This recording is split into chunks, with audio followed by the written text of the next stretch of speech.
আনন্দ সংবাদ আর কিছুক্ষণ পরে শুরু হতে চলেছে ইন্ডিয়া ভার্সাস হুক্কা হুয়ার সাথে হাই ভোল্টেজ ম্যাচ। ওয়েস্ট ইন্ডিজের কাছে বড় ব্যবধানে হেরে সাবের মুখে জিম্বাবু দ্বিতীয় ম্যাচ ভারতের সাথে। বলেন কি? ভারতকে হারিয়ে জয় দেখতে চায় জিম্বাবুর, শুভকামনা রইল জিম্বাবুর জন্য। ছিঁড়ে লুঙ্গি ছিঁড়ে কেস, যাকেই সাপোর্ট করে তারাই মাঠে শেষ, তারই নাম লুঙ্গি দেশ।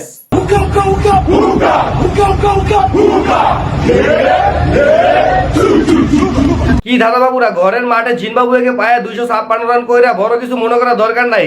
বড় দলের সাথে 297 রান করেছিল ইন্ডিয়া ক্রিকেট টিম। সেদিনকে কিন্তু লুঙ্গি পুরো ছেদ হয়ে গেছিল। ইনসুরের বাচ্চারা নেদারল্যান্ডের মতো একটা দলের কাছে এইভাবে হারে, আমরা আশা নিয়ে দেশ থেকে আসি। আমরা দেখছি যে আপনারা বড় দলের সাথে কেমন খেলতে পারেন। সেদিনকে আফ্রিকার সাথে 107 রানে অল আউট হয়ে গেছেন। আজকে নিজেদের মতো পিচ বানায় জিম্বাবুয়েকে পায়ে একবারে হেডামগিরি দেখানের। ইন্ডিয়া ক্রিকেট টিম যদি হেরে যায় তাহলে কোনো সমস্যা নেই, কিন্তু যদি জিতে যায় তাহলে নাকি চুরি করে ম্যাচ জিতে। জিম্বাবুয়ে ম্যাচের আগে চেন্নাইয়ের উইকেটে বিশেষ রাসায়নিক স্প্রে ব্যবহার করেছে ভারত। জিম্বাবুয়ে ম্যাচের আগে চেন্নাইয়ের উইকেটে বিশেষ রাসায়নিক স্প্রে ব্যবহার করেছে ভারত। সকাল থেকে ভাবছি যে ইন্ডিয়া জিতে গেল জিম্বাবুয়েকে হারিয়ে, তাহলে পাশের দেশ থেকে কোনো অভিযোগ উঠে আসছে না কেন? এটা কি করে সম্ভব?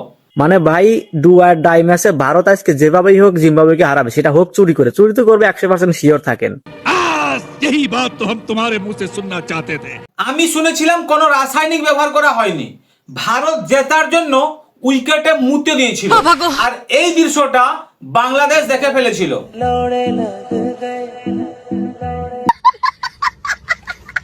বাংলাদেশ ক্রিকেট টিম যদি জেতে তাহলে তারা গায়ের জোরে জিতেছে, নিজেদের অভিজ্ঞতাতে জিতেছে, নিজেরা কষ্ট করে জিতেছে। আর ইন্ডিয়া যদি জেতে তাহলে সেটা চুরি করে যেতে। जीवन में लोग खुद का दो चीज नहीं देख पाते, एक गलती और एक गांड। সাউথ আফ্রিকা ওয়েস্ট ইন্ডিজকে হারিয়েছে যাতে ইন্ডিয়া সেমিফাইনালে যেতে পারে। জিম্বাবুয়ে ইন্ডিয়ার কাছ থেকে হেরেছে যাতে ইন্ডিয়া সেমিফাইনালে যেতে পারে। क्या बात कर रहे हैं? साउथ अफ्रीका मुझे ऐसा लग रहा था कि वो अपने लिए नहीं किसी और की रन रेट के लिए खेल रहा है। एक ही दिन के अंदर इंडिया ने सारी गेम चेंज कर दी। अब इंडिया को सेमीफाइनल में जाने के लिए सिर्फ एक वेस्ट इंडीज को हराना है। मैं वो भी आपको आज ही बता देता हूँ, वेस्ट इंडीज ये मैच हार जाएगा। कौन है ये लोग? कहां से आते हैं ये? लो जी, इंडिया ने 256 रन मारकर इस वर्ल्ड कप का हाईएस्ट रन बना दिया जिम्बाब्वे के अगेंस्ट। मैंने पिछले व्लॉग में कहा था कि कभी ऐसा नहीं हुआ कि जो स्पिनिंग ट्रैक हो वहां पे 4 फास्ट बॉलर खिलाना मुझे थोड़ा अजीब लगा है। अजीब तो तब लगा जब पाकिस्तान पैदा हुआ था, अजीब तो तब लगा जब इंग्लैंड पाकिस्तान को पेल दिया था, अजीब तो तब लगा था जब तुम जैसे चूतियों श्रीलंका को सपोर्ट करने उतरे थे। श्रीलंका वालों क्या हो गया? कितना अच्छा मैच आप लोग हार रहे हो यार। इतना उम्मीद लेके बैठा हुआ है, कल श्रीलंका वर्सेस न्यूजीलैंड का मैच आप लोग जीत जाओगे। आप लोग जीतोगे तो हमारा भाई पाकिस्तान के लिए थोड़ा चांस बनेगा। পাকিস্তানের জন্য এরা শ্রীলঙ্কাকে বাপ বানিয়েছিল, কিন্তু নিউজিল্যান্ড পুরো কাপড় খুলে উলঙ্গ করে ছেড়ে দিয়েছে। ऐसा लग रहा है कि किसी ने मेरे कपड़े उतार दिए। कल श्रीलंका वर्सेस न्यूजीलैंड का मैच आप लोग जीत जाओगे। आप लोग जीतोगे तो हमारा भाई पाकिस्तान के लिए थोड़ा चांस बनेगा सेमीफाइनल में जाने के लिए। लगता तो इंडिया लोगों ने ये मैच फिक्सिंग करवाया। শ্রীলঙ্কা হারলো কেন সেটা ইন্ডিয়া ম্যাচ ফিক্সিং করেছে। ওয়েস্ট ইন্ডিজ সাউথ আফ্রিকার কাছে হারলো কেন সেটাও ইন্ডিয়া ম্যাচ ফিক্সিং করেছে। জিম্বাবুয়ে ইন্ডিয়ার কাছে হারলো কেন সেটাও ম্যাচ ফিক্সিং করেছে। আর পাকিস্তান আর যদি বাংলাদেশ জিতে যায় তাহলে সেটা গায়ের জোরে জিতেছে। कर दी ना इंडिया ने फिर से बगैरती। इंडिया ने पिच ऐसी बनाई है कि पहले जो बॉलिंग करेगा उसको बहुत ज्यादा बाउंस और स्विंग मिलेगा, लेकिन बाद में जो बॉलिंग करेगा उसको नहीं मिलेगा। और टॉस में भी बगैरती कर दी। टॉस जो है ना वो साउथ अफ्रीका को जितवा दिया। टॉस में भी बगैरती कर दी। टॉस जो है ना वो साउथ अफ्रीका को जितवा दिया। टॉस साउथ अफ्रीका के साथ इन्होंने मैच फिक्स किया हुआ है। साउथ अफ्रीका को बोला हुआ है कि आपने टॉस जीतकर पहले बॉलिंग करनी है। ये बगैरती कभी भी नहीं छोड़ सकती। अपने फायदे के लिए किसी भी हद तक जा सकते हैं, किसी भी हद तक गिर सकते हैं, क्योंकि ये हैं ही ऐसे। तुम साले चूतियापा थे, चूतियापा हो और चूतियापा हमेशा ही रहोगे, क्योंकि खुद तो कुछ उखाड़ नहीं सकते हो और दूसरा भी को भी उखाड़ लेता है तो तुम्हें वो बर्दाश्त नहीं होता है, जलन होता है। इंशाल्लाह हम जीतेंगे, इंशाल्लाह। जीते ना जीते, कम से कम इनको हम इस तरह से आउट करते रहे ना, तो हमें उसमें भी तसल्ली मिल जाएगी। हम नहीं कह रहे जीतो, पर इनको आउट करो, जल्दी जल्दी करो इनको, आउट करो इनको। ভাই আমি একটা জিনিস চিন্তা করতেছি, আজকে যদি ভারত জিম্বাবুয়ের বিপক্ষে হেরে যায় তাহলে ভারতীয় ক্রিকেটারদের বাড়ি ঘরের কি হবে? ভারতীয় ক্রিকেটারদের বাড়ি নিয়ে তোকে কোনো চিন্তা ভাবনা করতে হবে না। তোরা আগে চিন্তা কর এরপরে নেক্সট বাপ কে হতে চলেছে। নিজের গালের মধ্যে থাপড়াইতেছি, মুখ খারাপ করতে পারতেছি না পাবলিকের জন্য। ভারতীয় ভক্তরা তো তাদের বাড়িঘর ভাঙচুর করার সম্ভাবনা বেশি। আমি ভারতীয় ভক্তদের বলবো, আপনারা দয়া করে ক্রিকেটারদের বাড়িঘর ভাঙচুর করবেন না, শান্ত থাকুন। আমরা ক্রিকেট প্লেয়ারদের ঘর বাড়ি ভাঙবো না, কিন্তু লুঙ্গি বাহিনীদের লুঙ্গি পুরো ছেদ করে দেব। কি বলে? তো মহা মুশকিল ভাই।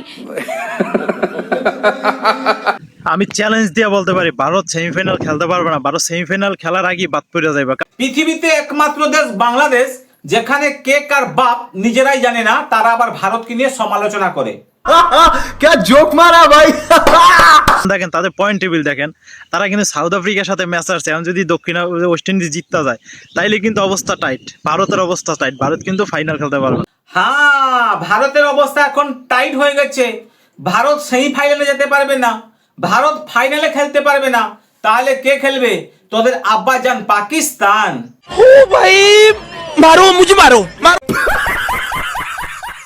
ভারতের অবস্থা টাইট, ভারত কিন্তু ফাইনাল খেলতে পারবে না, মানে সেমিফাইনাল। এবছর ফাইনাল খেলার সম্ভাবনাই কম ভারতের। অহংকার পতনের মূল, বেশি অহংকার করছে, এখন তাদের পতন হইতাছে।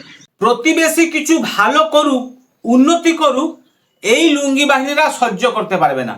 কোনো মতে ভারতের ভালো এরা দেখতেই পায় না, তাই তো শালা এদের এরকম অবস্থা আজকে। আইতেছে কুত্তা যাইতেছে কুত্তা, আইতেছে কুত্তা যাইতেছে কুত্তা। কারা এরা? আমি তো বুঝতেও পারছি না। ইন্ডিয়ারে এখন কামড় দিয়াছে। অমনুরা কেমন লাগে? 111 রানে অল আউট হয়ে গেছো।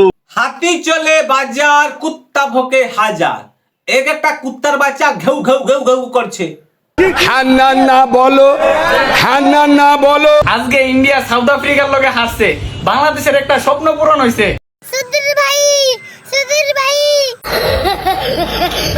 আলহামদুলিল্লাহ, বাংলাদেশের আশা পূর্ণ হইলো। কারণ ইন্ডিয়ার যে সময় খেলা থাকে বাংলাদেশের মানুষ হা করে তাকাইতে ইন্ডিয়া কবে হারবো।